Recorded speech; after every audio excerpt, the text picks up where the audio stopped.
எந்த பக்கம் வந்தாலும் நீங்க என் கொடாரம் தீங்கு என்னை அணுகாது. துர்ச்சன பிரவாகம் சூழ்ந்திட வந்தாலும் துளியும் என்னை நெருங்காது.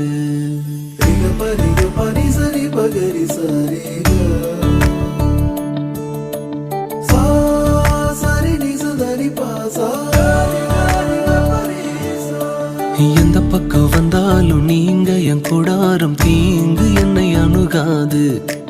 துர்ச்சன பிரவாகம் சூழ்ந்திட நின்றாலும் துளியும் என்னை நெருங்காது.